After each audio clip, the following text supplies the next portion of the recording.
Teman-teman, dua motor Vario yang sedang saya kerjakan ini bisa dijadikan contoh akibat pemakaian cairan radiator yang kurang bagus ya, atau saya nyebutnya tidak layak untuk dipakai sebagai cairan pendingin radiator, karena akibatnya water pumpnya karatan parah kayak gini. Dan motor yang satunya itu sedang saya turunkan mesin, saya bongkar, nanti saya tunjukin kerusakannya itu apa aja. Dan juga ownernya itu pakai cairan radiator yang kayak apa, nanti saya tunjukin. Dan kerusakan seperti ini terjadi dalam pemakaian jangka panjang teman-teman. Seperti motor ini yang sudah lebih dari setahun pakai cairan coolant yang warnanya kayak gini. Ciri-cirinya seperti ini teman-teman ya. Oke, ini hijau pekat kayak gini.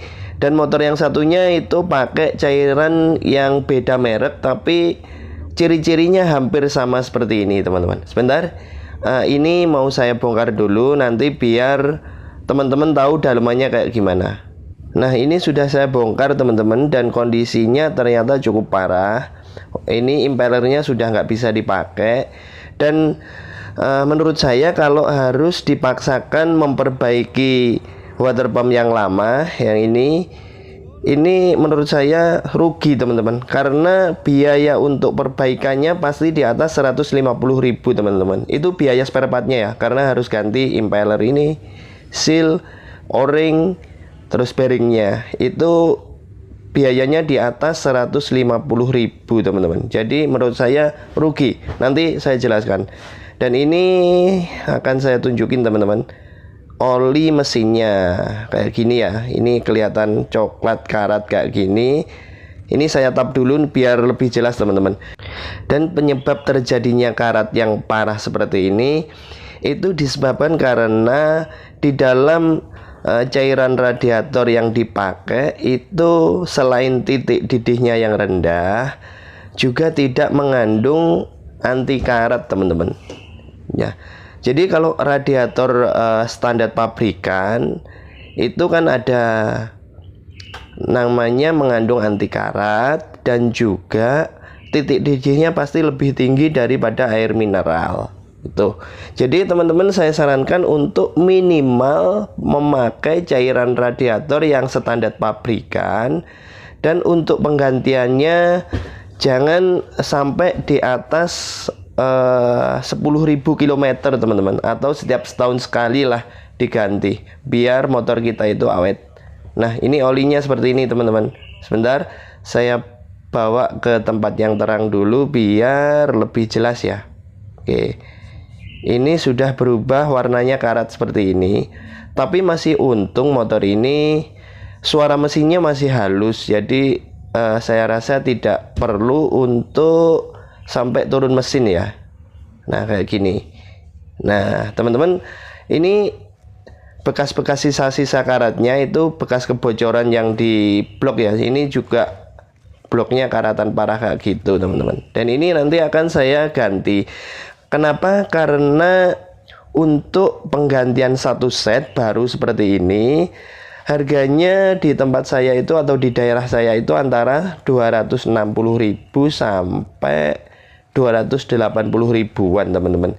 Jadi selisihnya memperbaiki sama mengganti baru satu set itu cuma sekitar 100.000-an. Jadi menurut saya kalau sudah dalemannya itu harus diganti semua, sampai impellernya itu harus minta ganti, mending diganti satu set aja teman-teman, satu set kayak gini. Dan untuk kedepannya perawatannya dengan memakai cairan radiator standar pabrikan, atau yang lebih bagus itu boleh seperti engine ice ya teman-teman, tapi mahal. Lanjut di motor yang kedua, sudah saya bongkar kemarin sore.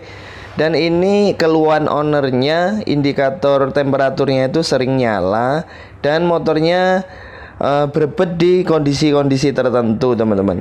Dan setelah saya cek, saya lepas busi, ternyata benar businya itu udah basah, tapi bukan basah oli ya. Kalau bukan kelomoh oli kalau di bahasanya, kalau di tempat saya itu ada basah coolant tapi masih dikit banget.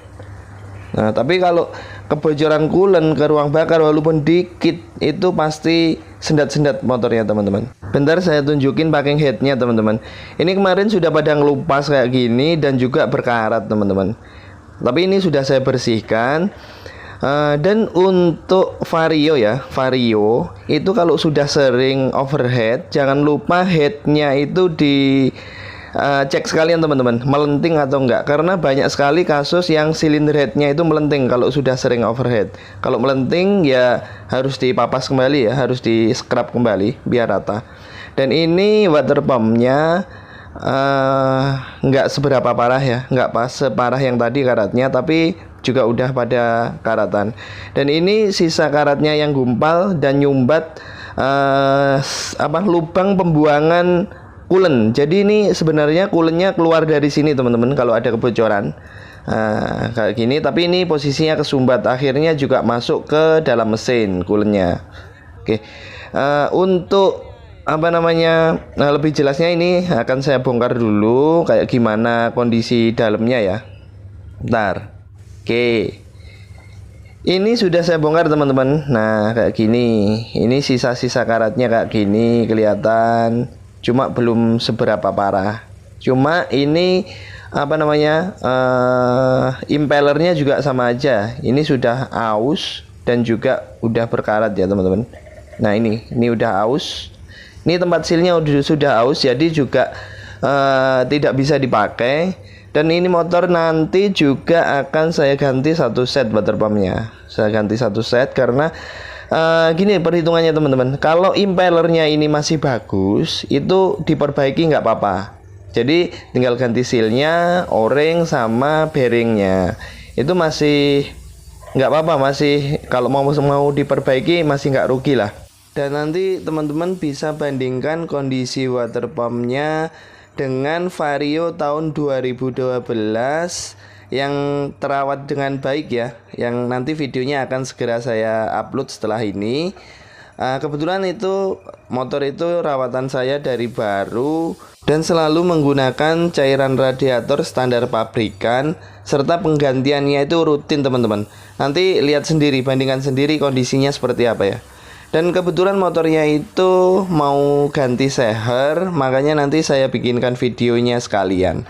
Nah teman-teman silahkan tekan tombol subscribe-nya dan juga tekan tombol loncengnya, biar nanti kalau saya upload video teman-teman langsung dapat notifikasi. Nah ini unit yang baru water pump yang mau saya pasang di motor ini teman-teman ya. Tadi saya belum bahas harga coolant ya. Sebenarnya harga coolant yang dipakai di motor ini, yang saya bilang coolant abal-abal tadi, itu harganya nggak beda jauh teman-teman. Cuma harganya kalau di daerah-daerah saya sini kisaran sama-sama sekitaran 20 ribuan teman-teman.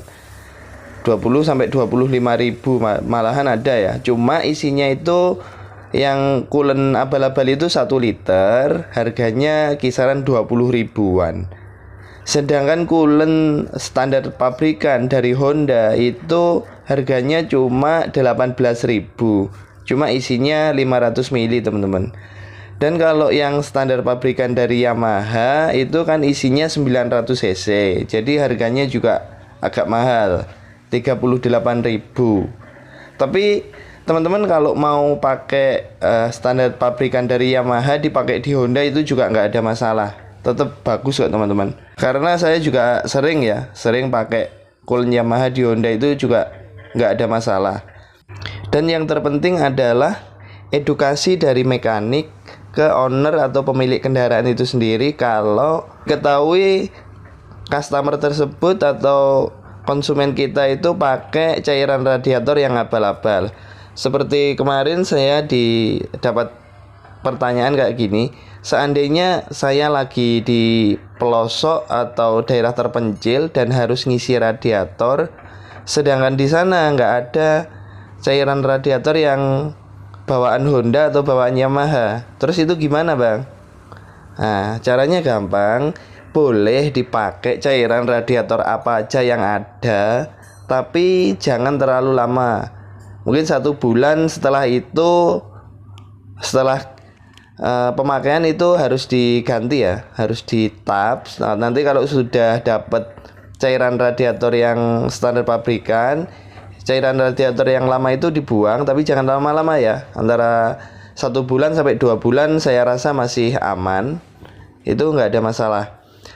Tapi sebelum penggantian atau pas penggantian itu harus dikuras dulu ya, di flashing atau digojaki bahasa Jawanya, di flash sampai bersih, baru dikasih radiator yang bagus. Itu nggak ada. Kalau memang kondisinya darurat ya nggak apa-apa, jangan dibiarkan air radiator yang kosong terus motor dipaksakan untuk jalan. Itu nggak boleh ya teman-teman, karena konsekuensinya bisa fatal. Itu headnya bisa melenting. Bahkan saya nemuin radiatornya itu sampai meleot teman-teman, atau leleh, karena radiator Vario itu kan dari plastik, bawahnya itu kan dari plastik, itu sampai meleot.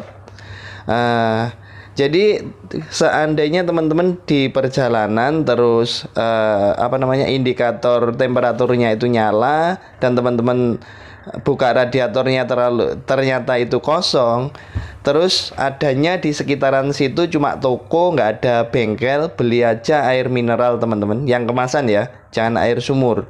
Itu boleh dipakai dalam kondisi darurat.